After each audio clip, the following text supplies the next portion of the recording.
Olá, sejam bem-vindos a mais um encontro. Nessa aula de hoje a gente vai falar sobre a sabedoria dos Vedas. A gente vai elencar alguns conceitos que são pertinentes à filosofia do yoga. A gente tem falado sobre as eras védicas, sobre as eras do yoga e todo o contexto védico dessa civilização que deu origem ao hinduísmo e, consequentemente, ao yoga e todas as matrizes religiosas da Índia que a gente tem conhecimento hoje em dia. E a gente vai falar sobre o cerne, os pilares da prática védica. E todos esses pilares têm relação à nossa prática filosófica de yoga, fazendo parte de muitos textos clássicos, épicos, e eles são expressados bem nos primórdios, né? Bem aonde começou a raiz de tudo, que são os Vedas. Então a gente vai ver esses conceitos de uma maneira mais pura, a gente vai elencar alguns deles, alguns conceitos que são chave para a gente ter um entendimento sobre o que a gente pratica, qual a nossa direção enquanto praticantes de yoga e filosofia do yoga e meditação. E nessa aula vai ser basicamente esses caminhos que a gente vai seguir. Então eu vou seguir aqui com vocês nos slides. A gente vai falar da sabedoria dos Vedas. E a gente vai começar com esse conceito que é muito importante, que é o Hatha Yoga Nushasana. Então agora começa a prática do yoga. Isso é muito interessante quando a gente for praticar o yoga, seja a nossa prática individual ou seja uma prática em grupo. Esse Hatha, o que ele quer dizer esse Hatha? Ele quer dizer o agora. Ele quer fazer com que a gente se transporte para o momento presente, e é sobre essa escala de percepção que a gente começa a praticar o yoga. A gente não consegue praticar yoga sem a gente entrar em um contexto meditativo que necessariamente vai estar vinculado ao momento presente. Então, esse discernimento que acontece entre o que a gente projeta, entre o que a gente apega, é um discernimento que vai possibilitar a gente entrar no aqui e no agora, vai possibilitar que a gente encontre a presença, o momento presente. Esse conceito é um conceito central que vai ser o primeiro verso do Yoga Sutras de Patanjali, que a gente vai estudar um pouco mais para frente, que é um texto clássico, mas que ele é muito importante para quando a gente fosse predispor, abrir o nosso coração para essa prática que a gente gosta tanto. É uma prática que a gente admira e dedica um tempo para fazer ela, 2, 3 vezes por semana, às vezes até mais, e aí a gente tem que ter esse ponto de partida. Qual o nosso objetivo? Como que a gente começa o yoga? A gente começa o yoga no agora, a gente pratica o yoga no agora. Então esse é quando a gente vai entrar na nossa sadhana, é isso, é o momento presente. Agora começa o yoga. E isso a gente consegue fazer numa prática onde a gente está ali, né, dedicando a nossa energia quase que 100% para esse momento, mas isso se transporta para a nossa vida, né? A gente consegue viver uma vida com um pouco mais de presença, um pouco mais de clareza, quando a gente consegue cada vez mais se transportar para o momento presente. E aí o momento presente vai se fazendo cada vez mais presente na nossa vida. E realmente vira um presente, como diz o nome, né? Então voltamos aqui para o slide. Um conhecimento importante também para a gente exercitar é o upasana, o serviço respeitoso, a consideração. Isso aqui é de extrema importância para quando a gente for fazer a nossa prática individual. É o exemplo, acender uma vela, né? Honrar os símbolos indianos, né? A gente usa muito o Ganesha, né? A gente os mais conhecidos aqui que ficaram no Ocidente é o Ganesha, o Shiva, né? Que é que é o símbolo do Hatha Yoga, né, a deidade símbolo. Acender uma vela para te fazer a tua prática, né, os incensos também. Então isso tudo a gente deixa essa cultura viva. a gente vai ver daqui a pouquinho que tudo isso tomou uma forma, né? Isso já se passou por muitos desenvolvimentos até chegar aqui no nosso momento histórico. Mas em honra, em consideração, a gente faz isso. Isso não quer dizer que a gente vai virar um hindu ou nada disso, mas a gente está dentro de um contexto filosófico, né, que a gente vai necessariamente honrar esse contexto. Então o Upasana é isso, é honrar a consideração. E esse aqui que eu estou circulando para vocês, o Svadhyaya, é o que? É um estudo das escrituras e também o autoestudo. Então é interessante a gente ter um ponto de partida, porque é uma das coisas que às vezes a gente está começando o yoga, ou até mesmo já quem pratica há algum tempo, a gente tem um pouco de dificuldade de, às vezes, fazer o Svadhyaya, que é esse Svadhyaya onde a gente vai buscar uma escritura, onde aquilo que foi passado, né, no Parampará, como a gente vai ver daqui a pouco, foi passado oralmente, ele entrou em uma escritura. Então essa escritura ela é como se fosse uma seta para que a gente siga esse caminho. E às vezes a gente está até em um estado, né, de meditativo. Às vezes a gente lê e parece que já estava lá em um conhecimento acástico dentro da nossa cabeça, e esse conhecimento ele toma mais forma quando a gente tem contato com uma escritura, ou ele mesmo serve como uma base, como se fosse um guru para a gente. E essa escritura, Svadhyaya, também significa o autoestudo. Como que tu não vai te perceber, como que a prática do yoga moderna, como a gente pratica hoje, ela é muito terapêutica. Eu diria que mudou muito das bases védicas, onde a gente deveria ter estima-se que essa prática era uma prática realmente muito disciplinada, onde se praticava diariamente, por várias horas a fio. Mas hoje ela tem essa prática mais terapêutica, onde a gente ajuda a gente a respirar, ter um corpo mais saudável e com a meditação se autoestudar, perceber as suas emoções, perceber os seus apegos e anseios. É muito importante isso, senão a gente acaba esvaziando. A gente está no Kali Yuga, a gente já estudou isso em momentos anteriores. O Kali Yuga é um momento onde a gente tem essa predisposição a ficar no mais raso, né? A gente achar que o yoga é apenas a postura ou apenas o pranayama que dá uma leve tonturinha e a gente gosta, ou o relaxamento. A verdade é que o Svadhyaya faz muito parte disso, do nosso autoencontro. E esse autoencontro, ele se dá através, claro, das escrituras que vão nos dar uma base, mas também das nossas práticas, do nosso momento de sadhana, na nossa prática espiritual. E aqui o Darshana, cada um vai ter o seu Darshana, né? Esse Darshana é nossa visão, nosso olhar, nosso ponto de vista. Então, Darshana ele simboliza isso, simboliza que a gente vai se deparar por diversos textos, isso que eu não estou nem estendendo para outras tradições, que também podem ser agregadas, né? Então, a gente não chega puro assim ao ponto de nunca ter ouvido nada sobre filosofia, espiritualidade, religião. Então cada um vai abrir o seu ponto de vista, né? O seu olhar sobre a espiritualidade. Então esses são 4 pontos interessantes para a gente começar uma prática de yoga filosófica, uma prática de yoga que a gente vai praticar com um pouco mais de profundidade. Isso eu já falei para vocês, né? Tudo isso que a gente estava vendo, ó, é uma sucessão disciplinar, a gente chama de Parampará, que elas foram transmitidas oralmente até chegar a esses textos aqui que a gente está vendo, né? Esses textos bonitos em sânscrito, a gente já viu em outras aulas também, todos eles feitos com tintas naturais. Então tudo isso serve como uma base, né? Mas também não quer dizer que isso se basta, né? Então, se a gente tem um pouco a ensinar, se a nossa prática está ali, o nosso ponto de vista está afiado, a gente vai passando um pouco o que a gente sabe, né? Transmitir um pouco desse conhecimento. Eu digo um pouco porque realmente é um conhecimento que é amplo, né? Que exige bastante. A gente tem um conhecimento gigantesco na nossa frente, onde a gente tem conhecimento de algumas partes que essas partes já fazem bastante diferença na nossa prática enquanto praticantes entusiastas do yoga.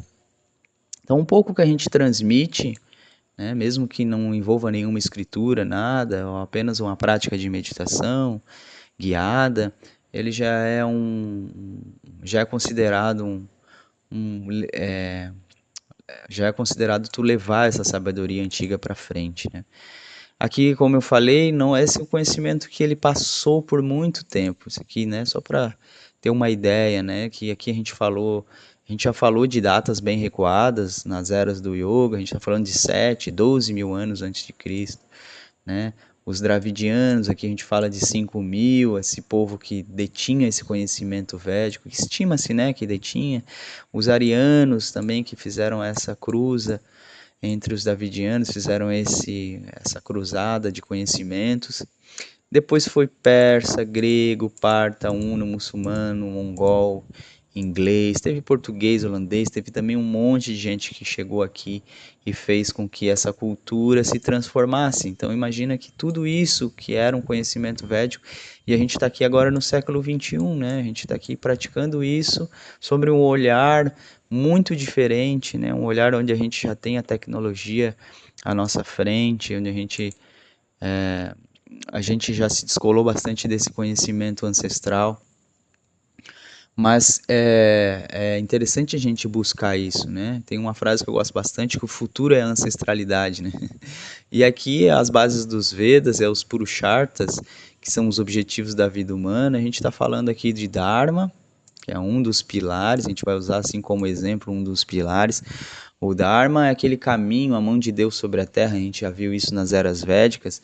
Então, quando a gente está transitando pelo Dharma, a nossa vida toma um pouco mais de sentido, né? E aquele atrito, aquele sofrimento que tem, serve para nos mostrar que a gente precisa entrar no Dharma. Então é como se fosse um atrito necessário para que a gente busque o nosso objetivo maior de vida. Então essas leis naturais incluem também você seguir certos padrões para alcançar o teu objetivo. Por exemplo, a gente acabou de falar ali do Hatha Yoga Anushasana, não é verdade? A gente não falou também do Upasana, que é o serviço respeitoso, a gente falou também do Svadhyaya, e a gente falou do Svadhyaya, e depois a gente falou de Svadhyaya, e por último a gente falou do Darshana, perdão.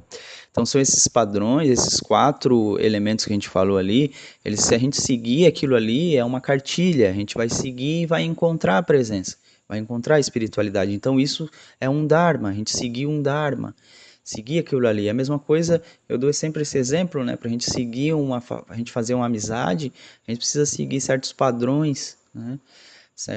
Certos padrões comportamentais, a gente precisa dedicar um tempo para o nosso amigo, né? Se a gente deixar de ver o nosso amigo, essa amizade ela se esvai, né? Ela não se sustenta mais. Então, para a gente se encontrar no Dharma, precisa ter ação, precisa ter esse movimento.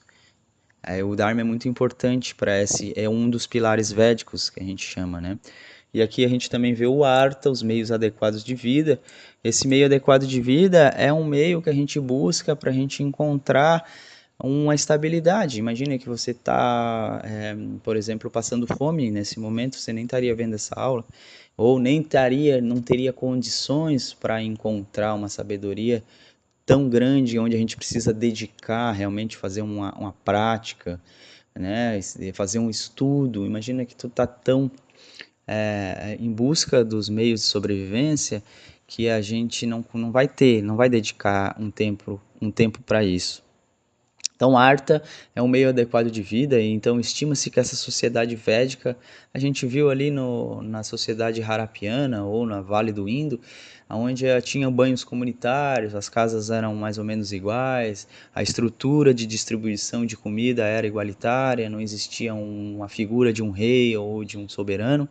Então isso Artha, né? Então todo mundo tinha partia-se da mesma ponto de partida, vamos dizer assim, né? Então Artha é uma coisa importante. Além do Dharma, de tu seguir, buscar esse caminho, Artha, você vai ter que adquirir esse meio de vida e lutar, né? O yoga sempre foi uma luta de resistência, lutar para que esse meio adequado de vida aconteça e com que você consiga desfrutar disso. E a gente passa aqui pelo Kama também, então o Kama é o bem-estar integral, né? Sukha, quando a gente fala de Kama, a gente fala dos prazeres da vida. Então a vida não é só dukkha, não é só sofrimento, ela é sukha também, né? Ela é o bem-estar, ela é o prazer. Então a gente desfrutar disso, não se apegar a isso, porque tudo isso, se a gente mergulhar só nisso, a gente vai esquecer. Lembra que eu falei que são pilares? Imagina se tu só mergulhar no kama, então a gente vai buscar só o prazer o tempo inteiro. Então o tempo inteiro a gente vai buscar uma TV nova, um carro novo, né? Isso vai acabar minando e isso a gente vai esquecer dos outros pilares. Então isso tudo é muito variável. Tem pessoas que o cama vai ser caminhar na grama descalço e outros vão ser fazer uma viagem internacional. Todos os dois vão sentir o mesmo prazer, né? O mesmo bem-estar.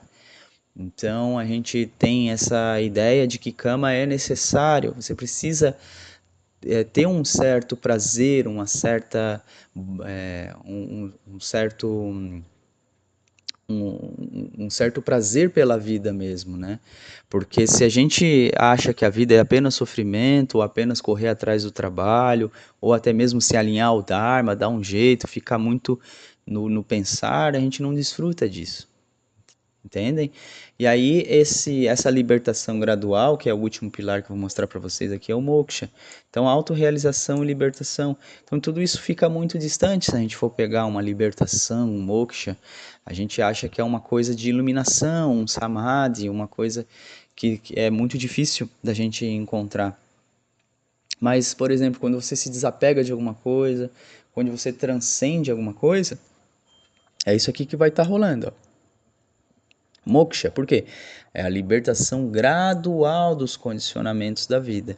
Então, esses objetivos da vida humana, o ser humano que buscasse como objetivo esses pilares, teria uma vida feliz e equilibrada. Então, é muito interessante a gente ver no nosso dia a dia, né? Dharma, Artha, Moksha, Kama, e a gente está sempre transitando e observando isso como um dos pilares para a nossa espiritualidade.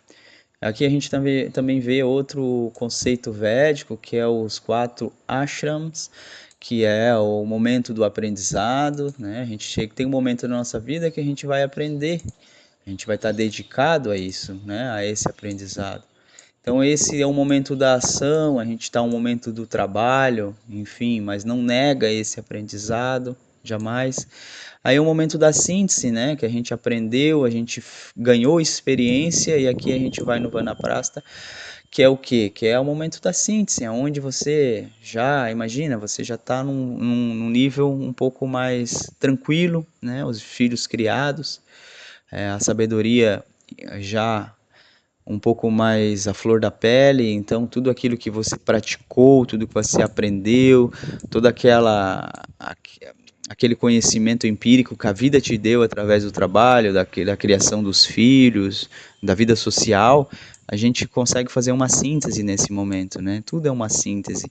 E aí esse momento já da vida interior é o sannyasa, que é o momento já de retiro, né? Então, quando a gente está mais velhinho, a gente tem aquele momento já de retirar. É só vocês perceberem a avó de vocês, os bisavós, onde eles não têm tanto impulso para por externo, né? Até a própria natureza já dá esse recado para a gente, né? Quando a gente já fica com um pouquinho menos de visão, um pouquinho menos de audição, então tudo isso já é um convite para entrar para dentro. Então já está num retiro, um auto-retiro meio que naturalmente. Então essas são as etapas da vida. E essas etapas, claro, o aprendizado, esses são os momentos onde naturalmente existe uma potência maior, dependendo da idade. A gente viu ali no Brahmacharya, que é o momento do aprendizado. Esse é o momento já da adolescência, infância, né? A gente aprende tudo de maneira muito pura, muito empírica. Ali no Guru Rastra, que é a ação, né? E aí é esse momento da ação onde a gente está trabalhando mesmo, né? A gente está nesse trabalho, a gente está no labor. Esse é um momento mais ou menos da minha idade, de que na faixa de 30, 40, até mais ou menos 60 e tantos anos a gente vai estar aí, né? Depois o Vana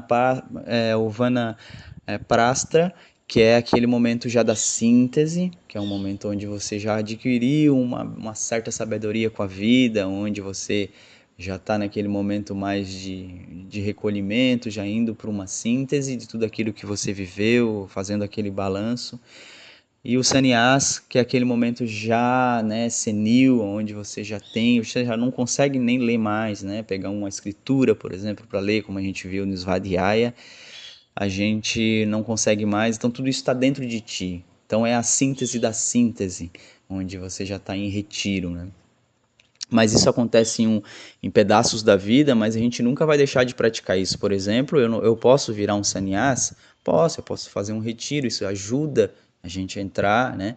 Eu posso fazer uma síntese do que eu aprendi, você pode acabar essa aula, fazer uma síntese dos pontos, fazer uma meditação, e vai vir insights para você, né, de que aquilo que foi. O aprendizado a mesma coisa, a ação a mesma coisa, botar na ação tudo isso, Hatha Yoga Anushasana. Então, são momentos que da vida que eles se expressam com mais ímpeto, mas isso ele se expressa em vários momentos da nossa vida.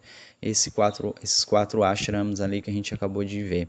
E por fim, esse um ponto bem central da prática do yoga, que é o que os gunas, né, que são esses movimentos da natureza, da Prakriti, que a gente vai falar sobre esse guna, que é o guna do equilíbrio, que a gente busca encontrar ele, que é o sattva.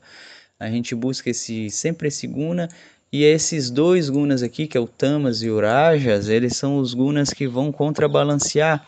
O tamas ele sempre vai estar associado à letargia, à preguiça, à ignorância, né? O rajas ele vai estar sempre associado à atividade, à ansiedade, né? Aquele ímpeto, agitamento, agitação mental, né? E quando a gente consegue equilibrar esses dois, ou perceber isso em nossa natureza interior, isso é muito usado na meditação, por exemplo. Vai ter momentos que a gente vai chegar e vai estar meio que dormindo ou apegando ao passado, a nossa mente, por exemplo. Vai estar lá pensando se esqueceu alguma coisa em casa, ou no Rajas, já projetando o dia, né? Então a gente não consegue desfrutar do momento presente. O Sattva é um momento onde a gente consegue equilibrar esses dois aqui, ó. Então como é que o Tamas se equilibra? O Tamas equilibra como a gente consegue ter uma estabilidade, por exemplo, para fazer uma meditação. A gente se estabiliza na meditação, a gente fica paradinho e ali se basta. Então a gente está trabalhando a estabilidade, a gente não desequilibrou na preguiça. O Rajas a mesma coisa, a gente está em um momento onde a gente precisa sair, fazer a nossa prática, né, aguentar ali os momentos que a gente vai fazer as posturas ou mesmo a prática de meditação passiva, né? E o sattva ele vai estar sempre cobrindo, né, isso, ele vai estar sempre sendo um guna que é um guna do equilíbrio, né, que ele vai buscar isso. Então buscar esse sattva como um ponto de partida, é claro que isso daqui depois a gente vai falar com um pouco mais de detalhamento, é uma prática muito eficaz para a gente que pratica o yoga, né? Então esse é um momento muito interessante da nossa prática enquanto praticantes de yoga, né, de filosofia do yoga. Acho que deu um problema aqui. E aí, por fim, a gente sempre é uma reverência a todos os mestres, né, toda a ancestralidade do yoga, todos aqueles que ensinaram, se predisporam a abrir o seu coração, ensinar o pouco que sabe do yoga. Esse é um mantra, que a gente faz o upasana, né, um serviço respeitoso, que ele é assim que se canta, Om Shri Gurubhyo Namaha. Então, Om Shri Gurubhyo Namaha, a gente canta às vezes no final de uma prática, de uma meditação ou de um estudo, um mantra bem interessante para a gente manter essa cultura viva, né? Om Shri Gurubhyo Namaha. Então, o que eu queria passar para vocês hoje era isso, eram alguns conceitos, é um resumo, né? Desse conceito tão grande, dava para a gente ficar horas falando de cada ponto, mas isso já serve como uma base para você seguir o seu aprendizado, fazer as suas anotações, perceber isso durante a sua prática. É bem interessante a gente sempre notar, botar isso na prática, né? Isso não serve de nada se ele ficar em um conhecimento intelectual, aonde a gente vai achar legal, mas não vai botar em prática.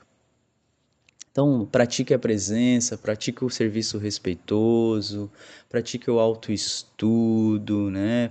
Veja o seu ponto de vista, observe ali os pilares, né? Seja o do teu Dharma, vê se a vida está com muito atrito, se conecte com o Dharma, os meios adequados de vida, busque o meio adequado de vida, né? Não só isso, mas busque isso. Né, o cama, os prazeres, né, a libertação gradual de algum apego que também traz muito sofrimento para a gente. Ali é o momento do aprendizado, o momento da ação, né, não é verdade? Então, o momento da síntese, o momento do retiro, a gente observar um momento que a gente às vezes está meio tamásico, está meio para baixo, às vezes está muito rajástico, né, muito acelerada, muito acelerado. A gente buscar esse equilíbrio através das nossas práticas, da nossa disciplina yogi e sempre fazendo esse upasana, sempre fazendo esse serviço respeitoso e agradecendo a todos aqueles que vieram antes da gente e deixaram esse legado para a gente. E aí ele simboliza esse último mantra que eu coloquei para vocês, que é Om Shri Guru Pyo Namaha, Hari I Om. Eu agradeço